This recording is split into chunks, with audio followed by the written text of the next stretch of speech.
الحمد لله وكفى وسلام على عباده الذين اصطفى أما بعد أعوذ بالله من الشيطان الرجيم بسم الله الرحمن الرحيم وتوبوا إلى الله جميعا أيها المؤمنون لعلكم تفلحون سبحان ربك رب العزة عما يصفون وسلام على المرسلين والحمد لله رب العالمين اللهم صل على سيدنا محمد وعلى آل سيدنا محمد وبارک وسلم۔ انسان جب بھی کوئی کام شریعت کے خلاف کرتا ہے اسے گناہ کہتے ہیں۔ اللہ رب العزت کے حکم کے خلاف کرنا یا نبی علیہ الصلوۃ والسلام کی سنت مبارکہ کے خلاف کرنا اس کو گناہ کہتے ہیں۔ ایسا کام انسان کے دل پر ظلمت آنے کا باعث ہوتا ہے۔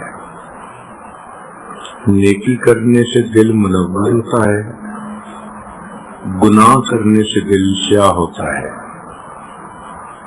اگر گناہوں پہ گناہ ہوتے رہیں تو یہ دل اتنا سیاہ ہو جاتا ہے کہ ظلمات بعضها فوق بعض، ظلمتوں کے اوپر ظلمتیں، اندھیروں پہ اندھیرا، دل بالکل سیاہ ہو جاتا ہے، سخت ہو جاتا ہے۔ چنانچہ گناہوں کے کچھ اثرات ہیں جن میں سے ایک اثر یہ کہ گناہ انسان کے دل کو پریشان رکھتا ہے۔ کوئی آدمی کتنے ہی کامیاب طریقے سے گناہ کیوں نہ کرے، اس کا دل پریشان ہوتا ہے۔ اسے روکنے والا کوئی نہ ہو، اسے سمجھانے والا کوئی نہ ہو، اس کے لیے گناہ کرنے کا موقع میسر ہو، پھر بھی یہ گناہ اس کے دل کو پریشان رکھے گا۔ یہ ایک روگ ہے جو انسان اپنے دل میں پال لیتا ہے، جس کی وجہ سے دل کا سکون اور چین لٹ جاتا ہے۔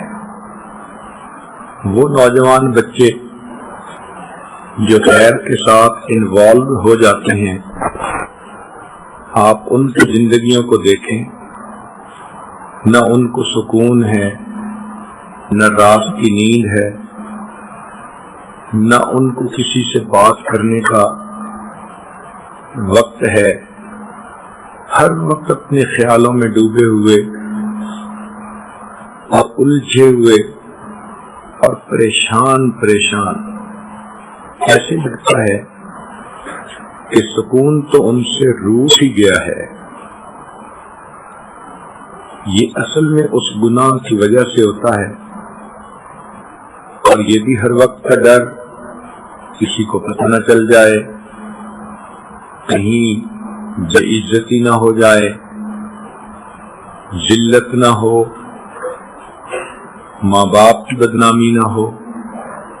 تو ایک گناہ کی وجہ سے پریشانیوں کے دروازے کھل جاتے ہیں۔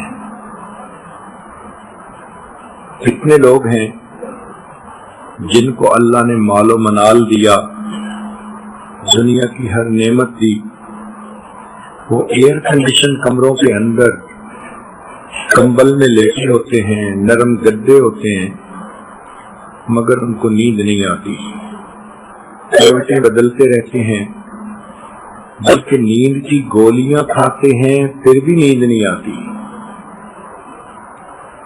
پھر کہتے بھی ہیں کہ جی جو چاہتے ہیں کھاتے ہیں، پیتے ہیں، جہاں چاہتے ہیں سوتے ہیں۔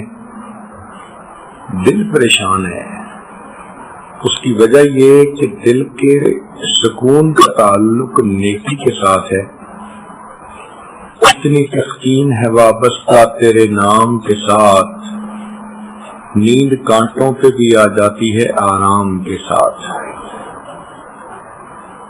جب اللہ رب العزت کی طرف دھیان نہ رہا، گناہوں میں الجھ گئے، تو اللہ ایسے لوگوں کو سکون سے محروم کر دیتے ہیں۔ گناہ کرتے ہیں مزے لینے کے لیے اور الٹا گناہ کر کے پریشان ہو جاتے ہیں۔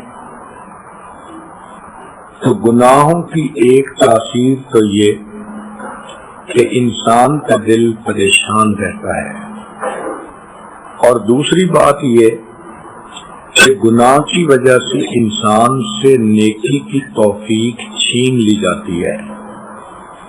نماز پڑھنے کو دل نہیں چاہتا، دعا مانگنے کو دل نہیں چاہتا، فجر میں اٹھا نہیں جاتا، پردہ کرنا بوجھ نظر آتا ہے، جھوٹ پہ جھوٹ بولنے پڑتے ہیں۔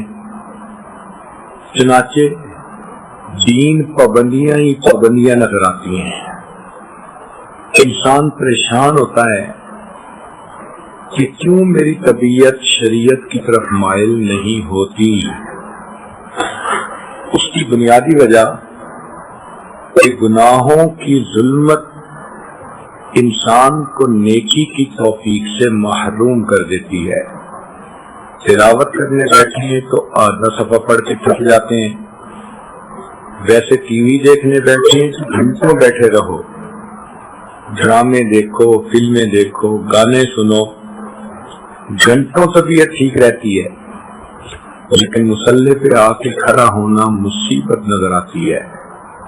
یہ گناہ کی ظلمت ہے کہ انسان سے نیکی کی توفیق چھین لی جاتی ہے۔ تو ایک تو گناہ سے دل سیاہ ہوتا ہے، دوسرا دل کا سکون لٹ جاتا ہے، اور تیسرا نیکی کی توفیق چھین لی جاتی ہے۔ اس لیے ہمیں چاہیے کہ ہم گناہوں کو چھوڑ کر نیکوکاری کی زندگی گزارنے کی عہد کریں۔ ابن تیمیہ رحمۃ اللہ علیہ نے اپنی کتاب الایمان الاوسط میں 10 وجوہات لکھی ہیں جن سے انسان کے گناہ معاف ہوتے ہیں۔ امید ہے کہ مستورات ان 10 وجوہات کو توجہ کے ساتھ سنیں گی اور کوشش کریں گی کہ جتنے گناہ بخشوا سکیں اتنا بہتر ہے۔ سب سے پہلی چیز جس سے گناہ معاف ہوتے ہیں اس کو کہتے ہیں توبہ۔ توبہ کا مطلب ہوتا ہے تنزیہ القلب عن الذنب، کہ دل کو گناہ سے انسان خالی کر لے، دل میں گناہ کی حسرت نہ رہے، دل میں گناہ کی چاہت نہ رہے، دل پاک ہو جائے۔ پہلے دل پاک ہوگا پھر گناہوں سے انسان کا چھٹکارا ہوگا۔ عہد کرے کہ اللہ میں نے آئندہ گناہ نہیں کرنے۔ یہ توبہ ڈیلیٹ کمانڈ کی مانند ہے۔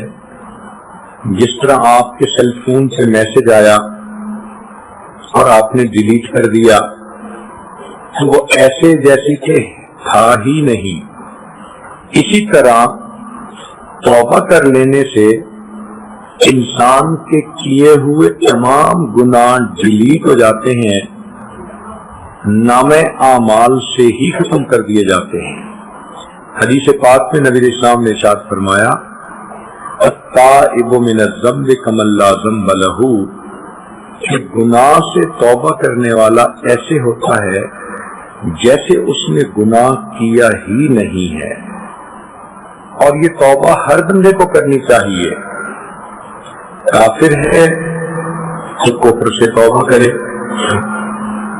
عام مسلمان ہے تو گناہ کبیرہ سے توبہ کرے۔ اگر کوئی کہے میں تو گناہ کبیرہ نہیں کرتا تو وہ غفلت سے توبہ کرے کہ وقت غفلت میں گزر جاتا ہے، اگر کوئی کہے کہ میں تو اللہ سے غافل بھی نہیں ہوتا، تو اس کو بھی چاہیے کہ وساوس نفسانی اور شیطانی سے توبہ کرے۔ نیک لوگوں کو بھی شیطانی نفسانی وساوس آتے رہتے ہیں، حتیٰ کہ دوران نماز بھی آ جاتے ہیں۔ اگر کوئی بندہ یہ دعویٰ کرے کہ میری جمعیت حضوری اتنی ہو گئی کہ مجھے نفسانی خواہشات شہوات بھی پریشان نہیں کرتی، تو اس کو چاہیے کہ اپنے اخلاص کی کمی پہ توبہ کرے۔ کوئی بندہ یہ دعویٰ نہیں کر سکتا کہ میں پورے اخلاص کے ساتھ عبادت کر رہا ہوں، جب اللہ کے پیارے حبیب صلی اللہ علیہ وسلم نے فرما دیا ما عبدناک حق عبادتک، اے اللہ ہم نے آپ کی عبادت نہیں کی جیسے کہ کرنی چاہیے تھی، تو دنیا کا کون انسان ہے جو یہ سوچے کہ میں نے تو عبادت کا حق ادا کر دیا۔ اس لیے اخلاص کی کمی پر تو سب کو توبہ کرنی چاہیے۔ معلوم ہوا کہ نیک ہو یا برا ہو، ہر بندے کو اپنے حال کے مناسب توبہ کرنی چاہیے۔ یہاں ایک سوال پیدا ہوتا ہے کہ بعض گناہ ایسے ہوتے ہیں کہ کوشش کے باوجود نہیں چھوٹتے۔ جو نوجوان انوالو ہوتے ہیں کہیں، وہ سوچتے ہیں جی کہ ہم تو اس کو چھوڑ ہی نہیں سکتے، تو بھائی ہمارے لیے چھوڑنا مشکل ہے، اللہ تعالیٰ کے لیے تو چھڑوا دینا آسان ہے۔ ہم اللہ تعالیٰ کی رحمت سے امید رکھیں اور دعا مانگیں کہ اے پروردگار آپ ہمیں گناہ کی ذلت سے بچا لیجئے، آپ ہمیں طاعات کی عزت عطا فرما دیجئے۔ اور سچی بات تو یہ ہے کہ جب نقصان کا ڈر ہوتا ہے تو انسان آسانی کے ساتھ گناہوں کو چھوڑ دیتا ہے۔ مثال کے طور پر بچھو سے ڈر ہوتا ہے کاٹنے کا، کوئی بھی قریب نہیں جاتا۔ سانپ کا ڈر ہوتا ہے، کوئی بھی قریب نہیں جاتا۔ بجلی کا ڈر ہوتا ہے، کوئی بھی اس کو انگلی نہیں لگاتا۔ آگ سے ڈر ہوتا ہے، ہر بندہ دور رہتا ہے۔ تو جس طرح دیکھنے میں سانپ اتنا خوبصورت ہے مگر ہم نے کبھی بھی اس کو نہیں پکڑا، اس لیے کہ ہم سمجھتے ہیں کہ اگر سانپ نے ڈس لیا تو موت واقع ہو جائے گی۔ اسی طرح مومن کے دل میں یہ یقین آ جاتا ہے اگر میں نے کبیرہ کو کر لیا تو میری روحانی موت واقع ہو جائے گی۔ اس طرح انسان گناہوں کے تقاضے کو دبا سکتا ہے اور نیکی کی زندگی گزار سکتا ہے۔ دوسرا عمل جس سے کہ انسان کے گناہ معاف ہوتے ہیں اس کو کہتے ہیں الاستغفار، کہ انسان اپنے گناہوں پہ نادم ہو۔ جتنا استغفار کرے گا اتنا گناہ زیادہ بخشے جائیں گے۔ یہ استغفار اللہ رب العزت کو بڑا محبوب اور اس کی وجہ سے انسان کو بڑی نعمتیں ملتی ہیں۔ چنانچہ سیدنا حسن رضی اللہ تعالیٰ عنہ کے پاس ایک نوجوان آیا، کہنے لگا حضرت میں بڑا گناہگار ہوں، کوئی عمل بتا دیجئے۔ فرمایا استغفار کرو۔ ایک نوجوان آیا، حضرت عرصے سے بارش نہیں ہوئی، کوئی عمل بتا دیجئے۔ فرمایا استغفار کرو۔ ایک تیسرا نوجوان آیا، حضرت میں بڑا غریب ہوں، رزق کی تنگی ہے، کوئی عمل بتا دیجئے۔ فرمایا استغفار کرو۔ ایک نوجوان آیا، میں بے اولاد ہوں، دعا کیجئے کہ مجھے اولاد نرینہ مل جائے۔ فرمایا استغفار کرو۔ ایک نوجوان آیا، کہ جی میرا باغ ہے، دعا کیجئے کہ پھل اچھا ملے۔ فرمایا استغفار کرو۔ ایک آدمی آیا، دعا کیجئے کہ میرے گھر سے پانی کا کنواں نکل آئے، چشمہ نکل آئے۔ فرمایا استغفار کرو۔ سننے والا حیران کہ ہر بندے نے مختلف تقاضا سامنے رکھا، مگر حضرت نے عمل ایک ہی بتایا۔ تو پوچھا اس نے کہ حضرت یہ کیا کہ ہر کام کے جواب میں آپ نے استغفار ہی بتایا؟ تو حسن رضی اللہ عنہ نے فرمایا کہ دیکھو یہ میں نے خود نہیں کہا، بلکہ اللہ رب العزت نے قرآن مجید میں ارشاد فرمایا فَقُلْتُ اسْتَغْفِرُوا رَبَّكُمْ إِنَّهُ كَانَ غَفَّارًا يُرْسِلِ السَّمَاءَ عَلَيْكُمْ مِدْرَارًا۔ دیکھیے گناہ بھی معاف ہوتے ہیں، استغفار سے بارشیں بھی نازل ہوتی ہیں۔ وَيُمْدِدْكُمْ بِأَمْوَالٍ، اللہ مال کے ذریعے مدد کرتے ہیں تو غربت بھی ختم ہوتی ہے۔ وَبَنِينَ، اور اللہ تعالیٰ بیٹے بھی عطا کرتے ہیں تو بے اولاد لوگوں کو اللہ تعالیٰ استغفار کرنے کی وجہ سے اولاد نرینہ بھی عطا فرماتے ہیں۔ وَيَجْعَلْ لَكُمْ جَنَّاتٍ، اور اللہ تعالیٰ پھل بھی عطا فرما دیتے ہیں، کاروبار میں برکت اور پروفٹ دے دیتے ہیں۔ وَيَجْعَلْ لَكُمْ أَنْهَارًا، اور اللہ تعالیٰ چشمے اور نہریں بھی جاری فرما دیتے ہیں۔ تو دیکھیے استغفار ایک عمل ہے، اس کی وجہ سے کتنی نعمتیں مل جاتی ہیں۔ تو اگر عورتیں استغفار کی کثرت کر لیں تو ان کو تعویذوں کی ضرورت ہی نہیں پڑے گی، عملیات والے کے پاس جانے کی ضرورت ہی نہیں پڑے گی، یہ کہنے کی ضرورت ہی نہیں پڑے گی کسی نے کاروبار باندھ دیا، کسی نے بیٹی کا رشتہ باندھ دیا، بلکہ استغفار کے صدقے اللہ یہ سب نعمتیں عطا فرما دیں گے۔ استغفار ہر بندے کے لیے کرنا ضروری، نیکی کرے تو بھی استغفار کرے۔ ذرا غور کیجئے کہ نبی علیہ الصلوۃ والسلام جب وضو فرماتے تھے تو وضو کے بعد استغفار فرماتے تھے، حالانکہ وضو عبادت ہے اور حکم شریعت ہے کہ جو عضو وضو کا دھوتے ہیں اس کے گناہ جھڑ جاتے ہیں۔ گناہ جھڑنے والا عمل ہے، مگر اس کے بعد پھر استغفار کی وضو کے بعد نبی الاسلام پڑھتے تھے اشہد ان لا الہ الا انت استغفرک واتوب الیک۔ نماز کتنی عظیم عبادت ہے کہ جو آدمی پابندی سے نماز پڑھتا ہے اللہ تعالیٰ اس کے گناہ اس طرح مٹاتے ہیں جس طرح 5 مرتبہ غسل کرنے والے کے جسم سے میل مٹا دی جاتی ہے۔ لیکن نماز کے بعد بھی نبی علیہ السلام استغفار فرماتے تھے۔ حدیث پاک میں ہے کہ نبی علیہ السلام جب سلام پھیرتے تو فرماتے اللہ اکبر استغفر اللہ استغفر اللہ استغفر اللہ۔ اس کا معنی کیا ہوا کہ بندے نے تو عبادت کی پھر استغفار۔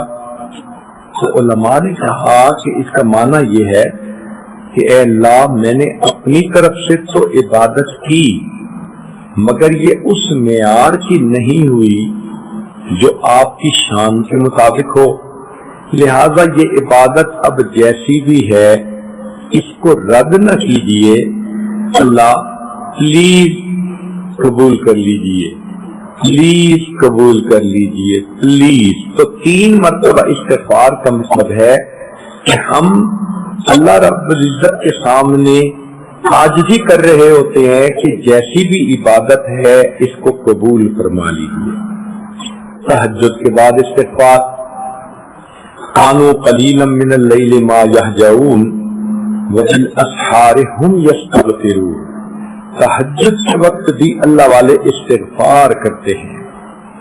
حج کتنی بڑی عبادت ہے کہ انسان اس طرح گناہوں سے پاک ہو جاتا ہے جیسے اس دن پاک تھا جب اس کی ماں نے اس کو جنا تھا، لیکن قرآن مجید میں فرمایا ثم افیضوا من حیث افاض الناس واستغفروا اللہ، کہ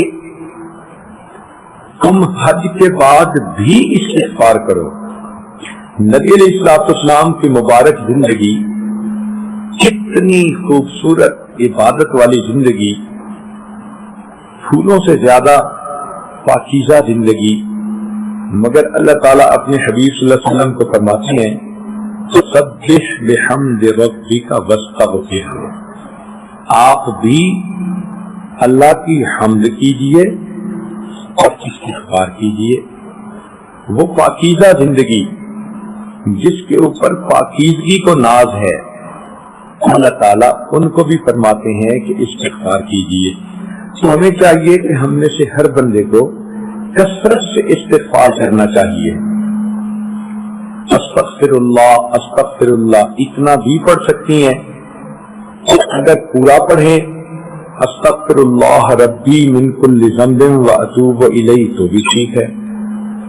تو پہلا عمل توبہ کرنا اور دوسرا عمل استغفار کرنا، تیسرا عمل الحسنات الماحیہ، انسان جو نیک اعمال کرتا ہے ان کی وجہ سے اس کے گناہ معاف ہو جاتے ہیں، نماز سے گناہ دھل جاتے ہیں، صدقہ خیرات کرنے سے گناہ دھل جاتے ہیں، جو بھی انسان نیکیاں کرتا ہے گناہ دھل جاتے ہیں۔ حدیث پاک میں فرمایا الاسلام یحرم من کان قبلہ، اسلام جو بندہ لے آتا ہے کلمہ پڑھنے سے پچھلی زندگی کے سارے گناہ معاف۔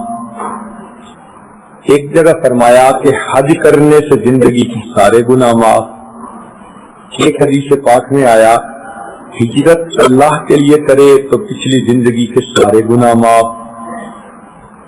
بنی اسرائیل کی ایک فاحشہ عورت تھی، اس نے پیاسے کتے کو دیکھا، اس کو پانی پلایا، پیاسے کتے کو پانی پلانے پر فاحشہ عورت کے گناہوں کو معاف کر دیا گیا۔